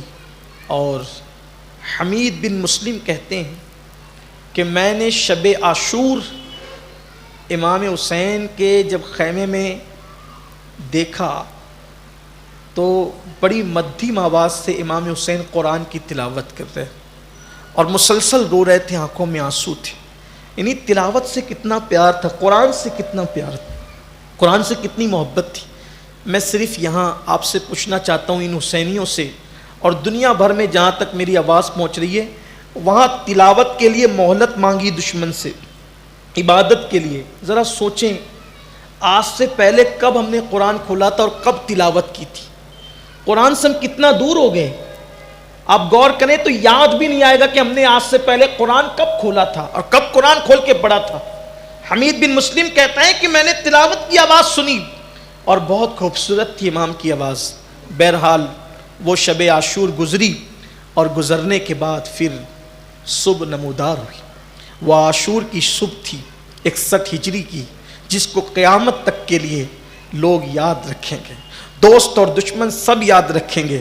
صبح صادق طلوع ہوئی، ہر دن مدینہ شریف سے لے کر کربلا میں آنے تک ہر دن کوئی اذان پڑھتا تھا، ہر بندہ اذان پڑھتا تھا، لیکن آج جب شب عاشور ختم ہو کر صبح عاشور نمودار ہوئی ہے تو مولا حسین نے اپنے جواں سال 18 سال کے بیٹے مولا علی اکبر سے کہا، علی اکبر آج فجر کی اذان تم دو گے، آج فجر کی اذان تم دو گے۔ مورخین لکھتے ہیں، سیرت نگاروں نے لکھا ہے کہ امام علی اکبر جیسے شکل میں ہم شبیہ پیمبر تھے، ویسے آپ کی آواز بھی مصطفیٰ جان رحمت کی آواز کے مشابہ تھی۔ علی اکبر نے صبح کے وقت، وہ یادگار صبح، اس صبح کے وقت آخری نماز کی اذان پڑھی۔ کربلا کا میدان کیسے گونج گیا ہوگا، کیسے گونجا ہوگا جب علی اکبر نے، ہم شبیہ پیمبر نے رسول اللہ کے مشابہ آواز میں جب فجر کی اذان پڑھی ہوگی۔ فجر کی اذان پڑھی، کیا مؤذن تھا کربلا کا، مؤذن کربلا کون ہے؟ علی اکبر اذان پڑھتے ہیں، اور فجر کی وہ آخری نماز جماعت کے ساتھ جو کربلا میں ہوتی ہے اس کو امام حسین پڑھاتے ہیں۔ کیا لطف آیا ہوگا، کیا لذت آئی ہوگی۔ جن کے گھر میں قرآن نازل ہوا، آج وہ قرآن اللہ اکبر جب پڑھ رہے ہوں گے، کیا کیفیت ہوگا، کیا کیف ہوگا، کیا سرور ہوگا۔ نماز ہوئی اور پھر وہ خون آشام، سورج طلوع ہوا کربلا کی زمین پر 61 ہجری کا، اور پھر جنگ کا نقارہ بجا دیا گیا، دونوں طرف سے لشکروں کو ترتیب دے دیا گیا۔ امام حسین کے لشکر کے علمبردار غازی عباس تھے، اسی لیے انہیں علمدار بھی کہا جاتا ہے۔ اور میمنہ پر دائیں طرف حضرت حبیب ابن مظاہر، یہ بہت خاص کردار ہے کربلا میں حضرت حبیب ابن مظاہر کا۔ یہ امام حسین کے بچپنے کے دوست ہیں، حبیب ابن مظاہر، اور ان کی مزار کربلا شریف میں الگ ہے، شہیدوں سے الگ ہے، اور یہ صحابی رسول بھی ہیں، بچپنے کے دوست بھی ہیں، صحابی رسول بھی ہیں، مولائے کائنات کے شاگرد بھی ہیں، اور اللہ کے رسول ان سے بڑا پیار کرتے تھے، کہتے تھے یہ میرے حسین کا دوست ہے۔ حضرت حبیب ابن مظاہر دائیں پر ان کو رکھا، بائیں پر جناب ظہیر کو رکھا، اور اس کے بعد علم دیا حضرت عباس کے ہاتھ میں، اور دونوں لشکر آمنے سامنے ہو گئے۔ بات طویل ہوتی ہے، لیکن اب امام علی مقام کا خطبہ میں تھوڑا سا آپ کے سامنے پڑھنا چاہتا ہوں، اور اس کے بعد پھر گفتگو آگے بڑھتی ہے۔ دراصل خطبے کو سننے کے بعد پتہ چلتا ہے کہ کربلا کا مقصد کیا ہے۔ جب دونوں لشکر آمنے سامنے ہو گئے، جنگ شروع ہونے لگی، تو امام پاک نے کیا کیا، جو وہ خیموں کے ارد گرد خندق کھدوا کر اس میں لکڑیاں ڈال کر آگ لگوا دی تاکہ دشمن پیچھے سے نہ آئے۔ شمر لعین نے کہا، حسین دنیا میں پہلے سے آگ جلا لی آپ نے؟ معاذ اللہ، جہنم کی آگ سے پہلے دنیا میں آگ جلا لی؟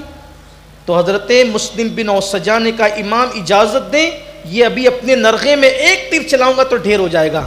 امام نے فرمایا، ابن اوسجا، جنگ ہمیں اپنی طرف سے شروع نہیں کرنا، اسے بکنے دو، یہ جہنمی کتے کو بکنے دو، ہم نے اپنی طرف سے جنگ شروع نہیں کرنا، ہم شروعات نہیں کریں گے، ان کے سر ہوگا خون کا پورا کے پورا جواب یہ دیں گے نا، انہیں بدلہ دینا ہے، انہیں جواب دیں، ہم شروعات نہیں کریں گے جنگ کی۔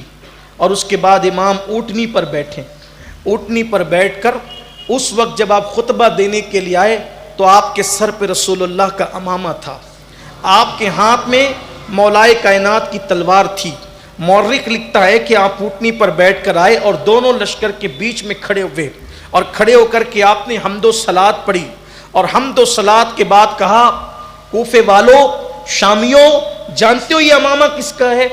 یہ رسول اللہ کا امامہ ہے۔ انہوں نے کہا، آپ سچ کہتے ہیں، یہ تلوار علی کی ہے؟ کہا، آپ سچ کہتے ہیں۔ فرمایا، تمہیں پتہ ہے میں فاطمہ بنت پیمبر کا بیٹا نواس رسول ہوں؟ وہ چپ ہو گئے۔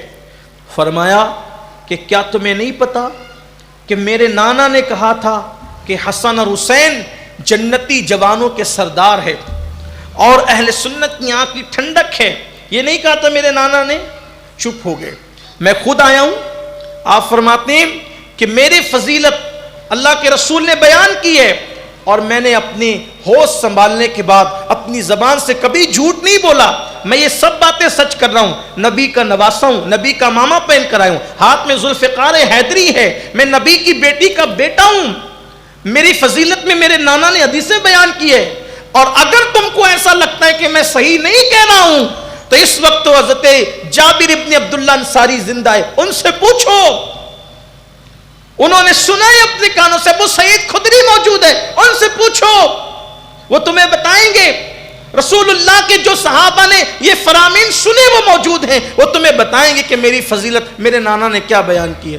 فرمایا میں خود تو نہیں آیا, اے فلاں بن فلاں موجود تھے, خط لکھنے والے سامنے موجود تھے. اے فلاں بن فلاں, بولو تم نے خط لکھا تھا کہ نہیں, تم نے خط لکھا تھا کہ نہیں, تم نے خط لکھا تھا کہ نہیں. نام لے لے کر اب تم جو ہے وہ پلٹ گئے. یہ فرمایا جب یہ بات آپ کرنے لگے تو خیمے سے عورتوں کے رونے کی آواز بلند ہوئی. آپ نے حضرت عباس کو بھیجا کہ جاؤ انہیں چپ کراؤ. جب خواتین چپ ہوئی تو آپ نے فرمایا مجھ سے کیوں لڑنا چاہتے, کیا میرا خون تم پر حلال ہے؟ میں تمہارے نبی کا نواسا نہیں ہوں. میرے خون میں اپنے ہاتھوں کو رنگین نہ کرو, میرے خون میں اپنے ہاتھوں کو رنگین نہ کرو ورنہ رسوا ہو جاؤ گے. اور سنو, میں نے کسی کا قتل کیا ہے, میں نے کسی کا مال لوٹا ہے, میں نے ڈکیتی کی ہے, میں نے کوئی برائی کی ہے جس کے بدلے میں تم مجھے قتل کرنا چاہتے ہو؟ امام یہ خطبہ دیتے رہے, وہ خاموش رہے. اور امام علی مقام نے جب بہت ساری باتیں کہی, اور جب امام پاک نے باتیں کہی تو لوگوں پر اس کا یہ اثر ہوا کہ کچھ کوفی جو آئے تھے وہ رونے لگے. اور جب وہ رونے لگے تو ایسا لگا کہ کہیں جو ہے ماحول پلٹی نہ ہو جائے اور کوفی امام علی مقام کے ساتھ نہ ہو جائے. اس خطبے کو سننے کے بعد تو عمر بن سعد اور شمر ذل جوشن نے کہا حسین بس کرو, یہاں خطبے کا وقت نہیں ہے, یا بیعت کرو یا لڑائی کرو. حضرت سید آل رسول نظمی علیہ رحمہ لکھتے ہیں اپنی کتاب ذبح عظیم میں کہ امام حسین نے فرمایا عمر بن سعد تو رے کی حکومت اور تہران کی حکومت کے لیے لڑنے کے لیے آیا ہے, یاد رکھنا تجھے رے کی حکومت کبھی نصیب نہیں ہوگی, اور رے کی حکومت تو دور کی بات ہے. اے عمر بن سعد میں دیکھ رہا ہوں کہ کوفہ میں تیرا سر نیزے کے اوپر ہے اور بچے اس کو پیچھے سے پتھر مار رہے ہیں, میں یہ منظر دیکھ رہا ہوں. اس نے کہا حسین دھمکی نہ دو, یا لڑو یا پھر بیعت کرو. امام پلٹ کر واپس گئے. خطبے کا یہ اثر تو ہوا کہ ہر جو 1000 سپاہ کے برابر مانا جاتا تھا, اس نے پوچھا ان سے لڑیں گے؟ کہاں لڑیں گے. عمر بن سعد نے کہا لڑائی کا ادنا درجہ یہ ہوگا کہ سر کٹ کٹ کے گاجر مولی کی طرح گریں گے اور ہاتھ کٹیں گے. ہور پورا کانپ گیا, آل نبی سے جھگڑا ہوگا. اور پھر اس کے دوستوں نے کہا, صفوان نے, ہر مجھ سے جب کوئی پوچھتا تھا کہ سب سے زیادہ بہادر کون ہے پورے کوفہ میں تو میں تیرا نام لیتا تھا, بڑی بڑی جنگوں میں تو نہیں کانپا, آج تو کانپ رہا ہے. تو ہر نے کیا پیارا جواب دیا. ہر نے کہا کانپنے کی وجہ یہ ہے کہ جنت اور جہنم کے درمیان بیچ میں کھڑا ہوں, جنت اور جہنم کے درمیان بیچ میں کھڑا ہوں. اب فیصلہ کرنا ہے کہ جنت میں جانا یا جہنم میں. مولائے کائنات نے ایک مرتبہ عمر بن سعد سے کہا تھا, او عمر بن سعد, او عمر بن سعد, ایک وقت آئے گا کہ اللہ تجھے جنت اور جہنم کے درمیان کھڑا کرے گا اور تو جہنم کو پسند کرے. عمر بن سعد کو بھی یہ بات کہہ دی گئی تھی. کتنی واضح دلیلیں ہیں سب. ہر نے کہا صفوان سے کہ میں اس لیے کانپ رہا ہوں کہ مجھے جنت اور جہنم میں فیصلہ کرنے جانا کدھر ہے. بالآخر ہر کی قسمت نے یاوری کی, بی بی زہرا کا ادب کام آیا, بی بی سیدہ کی تعظیم کام آئی. اور پھر کیا ہوا کہ ہر نے گھوڑے کو ایڑ لگائی اور قافلے حسینی کی طرف آئے. آنے کے بعد کا امام مجھے اندازہ نہیں تھا, توجہ کریں, رحمت للعالمین کے نواسے پر. ابھی تو اب تک سب سے بڑا قصوروار کون ہے؟ کربلا لانے تک کون ہے؟ ہر. وہ سب سے بڑا قصوروار مجرم آ کر کہتا ہے امام مجھے اندازہ نہیں تھا کہ یہ آپ کے ساتھ لڑیں گے اور یہ نوبت آئے گی، میں نے سوچا تھا کہ کوئی نہ کوئی صلح کی راہ نکل جائے گی، لیکن امام میں بہت پشیماں اور شرمندہ ہوں، امام میں پلٹ کر آیا ہوں، کیا میری معافی ہو سکتی؟ میری معافی ہو سکتی؟ امام نے کہا حر قربان، یہ بھی نہیں کہا کہ جا تجھے معاف کیا، یہ بھی نہیں کہا، جملے دیکھیں، حر تو جہنم سے آزاد ہے، آؤ در زہرا پر پھیلائے ہوئے دامن، نسلیں ہیں کریموں کی لجپال گھران۔ اتنے بڑے بڑے مجرموں کو ایسے معاف کرتے۔ میں تو کبھی سوچتا ہوں کہ اتنے بڑے مجرموں کو ایسے معاف کرتے ہیں تو غلاموں کو کب جانے دیں گے جہنم میں؟ عاشقوں کو کب جانے دیں گے جہنم میں؟ اور جنت پر تو ان کا اجارہ ہوگا، جنت پر تو ان کی حکومت ہوگی، نوجوانان جنت کے سردار ہیں، ان کے بابا اللہ کے رسول علیہ السلام نے فرمایا سب سے پہلے حوض کوثر پر جو مجھے ملے گا وہ میرا علی ملے گا۔ ان کی والدہ تمام عالمین کی جنتی عورتوں کی سردار ہیں، یہ وہ لوگ ہیں، لیکن سخی کیسے، کریم کیسے، داتا کیسے؟ اتنے بڑے مجرم کو یوں معاف کیا۔ اسی لیے تو اجمل سلطان پوری نے کہا اللہ ان کی مغفرت فرمائے، جب سے ملا ہے دامن آل رسول کا، جب سے ملا ہے دامن آل رسول کا، بے فکر ہو گیا ہوں شفاعت کی فکر سے۔ حر نے کہا معاف کرے سرکار، آپ نے فرمایا تو جہنم سے آزاد، جا تو جہنم سے آزاد ہے۔ اب حر نکلے، انہوں نے بھی خطبہ دیا۔ اب حر کا خطبہ پڑھنے کا وقت نہیں، بالآخر حر کو امام نے واپس بلایا۔ جب واپس بلایا تو اب جنگ کا آغاز ہو گیا۔ جنگ میں سب سے پہلے جس کو شریک ہونے اور جانے کا شرف ملا وہ ذات حضرت سیدنا عبداللہ ابن عمیر کلبی کا۔ بنو کلب کے فرد تھے عبداللہ ابن عمیر۔ یہ کہتے ہیں کہ میں کوفہ کے مضافاتی علاقے میں رہتا تھا اور ابھی تک کہ میں کسی جنگ میں شریک نہیں ہوا تھا، تو میرا دل چاہتا تھا کہ میں مشرکوں کے ساتھ جنگ کروں گا، حضرت عبداللہ ابن عمیر کلبی مشرکوں کے ساتھ جہاد کروں گا۔ تو میں نے جب لشکر جاتے دیکھا تو میں نے لشکر والوں سے پوچھا کہاں کا ارادہ ہے؟ تو کہا حسین بن علی سے جنگ کرنے جا رہے ہیں۔ کہا کون حسین بن علی؟ تو وہ فاطمہ کا بیٹا۔ تو میں نے کہا یا اللہ، یہ کلمہ پڑھ کے نبی کے نواسے سے جنگ کرنے جا رہے ہیں؟ تو انہوں نے کہا کہ میں نے اپنی بیوی سے گفتگو کی ام وہب سے، اور کہا کہ یہ جا رہے ہیں ان سے جنگ کرنے، چلو ہم ان کی حمایت میں چلتے۔ بیوی تیار ہو گئی اور یہ آئے، اور آنے کے بعد کا سرکار میں نے ایسا ایسا سنا تو میں حاضر ہو گیا کہ کیا میں آپ کی طرف سے لڑ سکتا ہوں؟ امام نے ان کو قبول فرمایا، اور سب سے پہلے عبداللہ ابن عمیر کلبی کو میدان میں جانے کا شرف۔ یہ مقدر کی بات ہے، تقدیر کی بات ہے۔ سب سے پہلا شہید میدان کربلا کا حضرت سیدنا عبداللہ ابن عمیر کلبی ہے۔ وہ گئے، اور تو سالم اور یسار یہ دونوں وہاں کے اس طرف سے، زیاد اور ابن زیاد کے غلام تھے، یہ آئے تھے اس طرف سے لڑنے کے لیے۔ ایک ایک وار میں دونوں کو ڈھیر کیا۔ المختصر یہ کہ پھر اس کے بعد عبداللہ ابن عمیر کلبی کو شہید کیا گیا۔ ان کو شہید کیا، ان کی بیوی ان کے چہرے کا گرد و غبار صاف کر رہی تھی۔ شمر ذیل جوشن بدبخت نے کہا کہ اس کے بھی سر پہ پتھر مارو۔ ایسا زور کا وار کیا کہ اس بی بی کا سر پاش پاش ہو گیا۔ اس کے بعد ایک دولہے کی داستان اور گفتگو مکمل کی جاتی ہے، کل تک کے لیے موقوف کی جاتی ہے، کہ 17 دن کا دولہا، صرف 17 دن، حضرت وہب رضی اللہ تعالی، یہ حضرت وہب کی شادی کو صرف 17 دن ہوئے تھے۔ ان کی امی کو پتہ چلا، ان کی ماں نے ان سے کہا بیٹا، سیدہ کا لال، سیدہ کا چاند ظلم کی بدلیوں میں گھر گیا ہے، آج میں چاہتی ہوں کہ چل ہم سب ان کے قدموں پہ قربان ہو جائیں۔ شادی کو صرف 17 دن ہوئے تھے۔ جب بیٹے نے سنا تو ماں کی خوشی کے لیے بیوی کو ساتھ لے کر بارگاہ میں آئے، اور آنے کے بعد بوڑھی ماں نے 17 دن کے دولہے کو پیش کر کے کہا، اے بی بی زہرا کے لال، زندگی کی کمائی لے کر آئی ہوں، اس کو قبول کر لیں۔ امام نے قبول کیا اور پھر ان کو میدان میں جانے کی اجازت دی۔ جناب وہب جو صرف 17 دن کا دولہا تھا، وہ گئے اور لڑے، اور لڑنے کے بعد آپ نے جام شہادت نوش کیا۔ جب جام شہادت نوش کیا، ان کی گردن اڑائی گئی تھی۔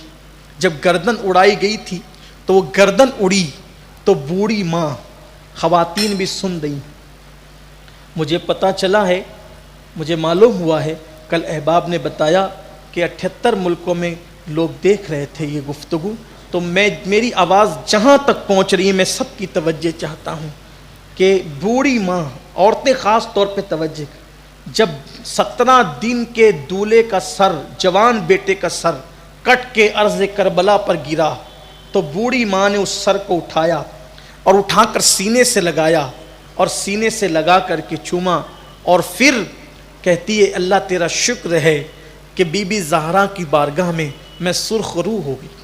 یہ قربانی تھی۔ میں یہاں اپنی خواتین سے، ماں اور بہنوں سے کہنا چاہتا ہوں کہ کربلا کو صرف شربت اور کھچڑے پر محدود مت کرو۔ یقیناً کھچڑا اور شربت ہم بناتے رہیں گے اور یہ سعادت ہے ہمارے لیے، لیکن ہمارے گھروں کے اندر جو اسلام کے خلاف کام ہوتا ہے، ذرا دیکھو کتنی بڑی قربانی دی گئی ہے اسلام کے لیے، دین بچانے کے لیے قربانی کتنی بڑی دی گئی ہے۔ 17 دن کا دولہا کس کو کہتے ہیں؟ 17 دن کے دولہے کا حال کیا ہوتا ہے؟ اور ابھی آپ سنیں گے کہ کیا کیا قربانی دی گئی۔ ان قربانی کو محسوس کرو، صرف رسمن نہ سنو، حقیقتاً اپنے دل میں وہ درد پیدا کرو دین کے لیے۔ وہ 17 دن کا دولہا جو جوان بیٹا تھا، بوڑھی ماں نے اپنے بیٹے کا سینہ، اپنے بیٹے کا سر سینے سے لگا کے کہا کہ اللہ تیرا شکر ہے میں فاطمۃ الزہرا کی بارگاہ میں سرخ روح ہو گئی، اور پھر امام کے پاس آ کر کہنے لگی، امام میرے بیٹے کی قربانی قبول کر لیں اور سفارش کریں آپ کے نانا کی بارگاہ میں یہ قربانی قبول ہونے کے لیے۔ اور 17 دن کی دلہن جو بیوہ ہو گئی تھی، 17 دن کی دلہن جو بیوہ ہو گئی تھی، اس ماں نے اپنی بہو کے گود میں کٹا ہوا سر دیا، وہ دلہن تاب نہ لا سکی، چیخ ماری اور ہمیشہ کے لیے اپنے شوہر کے ساتھ وہ بھی دنیا سے رخصت ہو گئی۔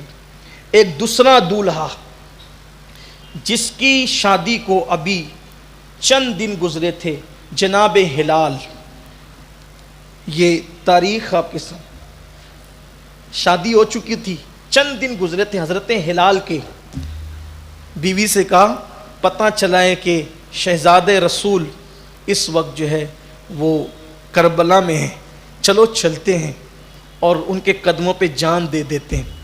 بیوی نے کہا کہ آپ نے تو اس کا ذکر کیا ہے جس کے نام پہ جان دینے کی ارمان ہمارے دلوں کے اندر بچپنے سے پرورش پا رہے ہیں، لیکن چلیں گے مگر ایک شرط ہے کہ جیسے جنگ میں اکیلے جا رہے ہو لڑنے کے لیے، ویسے جنت میں اکیلے مت جانا، جب مولا حسین کے ساتھ جا رہے ہوں گے تو میرا بھی ہاتھ پکڑ لینا۔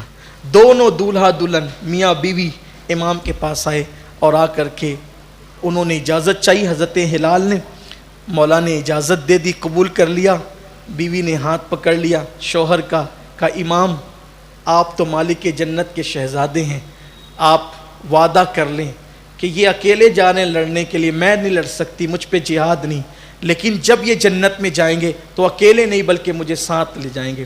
امام نے فرمایا ضمانت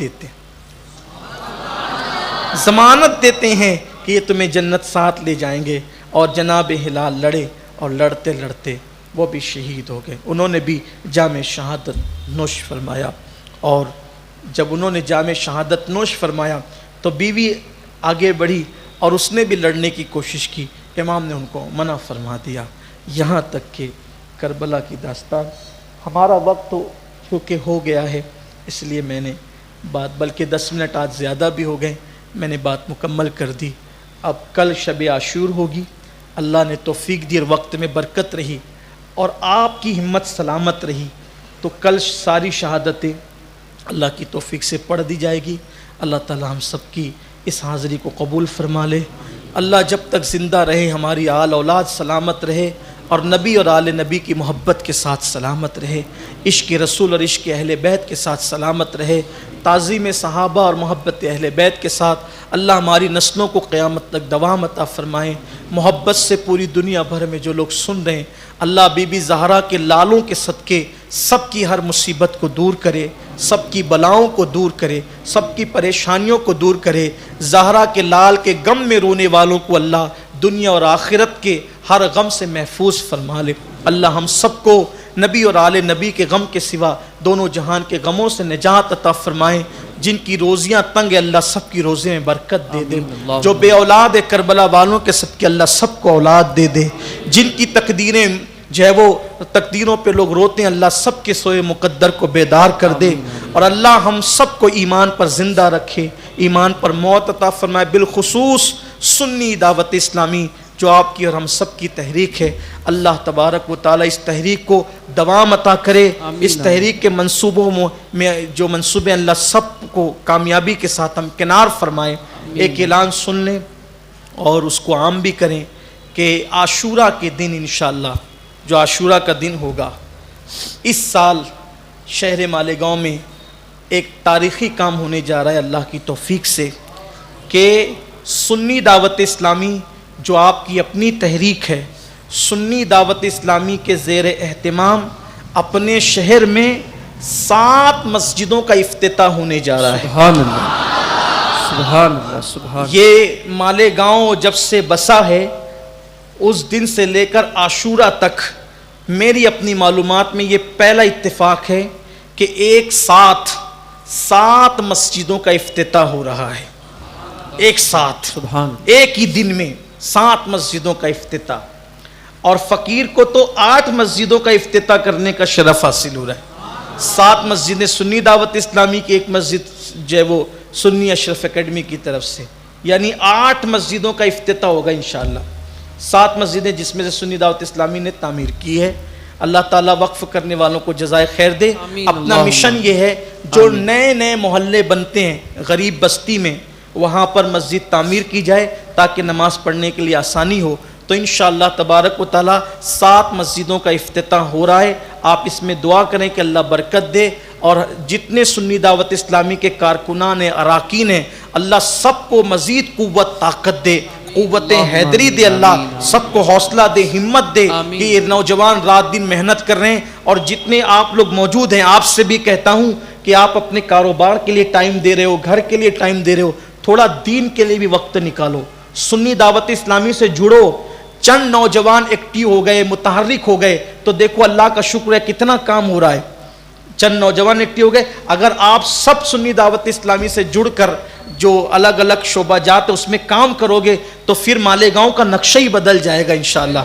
یہ اللہ کا بڑا احسان ہے، بڑا کرم ہے کہ اللہ تبارک و تعالیٰ نے، دیکھیے اس میں اپنی کوئی کوشش نہیں ہے، بلکہ سب اللہ تبارک و تعالیٰ کا کرم ہے اور اس کے محبوب کا کرم ہے، کربلا والوں کی خیرات ہے، بغداد اور اجمیر مقدسہ کا فیضان ہے کہ یہ کام ہو رہا ہے۔ بلکہ ہم یہ کہتے ہیں کہ میری طلب بھی انہی کے کرم کا صدقہ ہے، قدم یہ اٹھتے نہیں ہیں، اٹھائے جاتے ہیں۔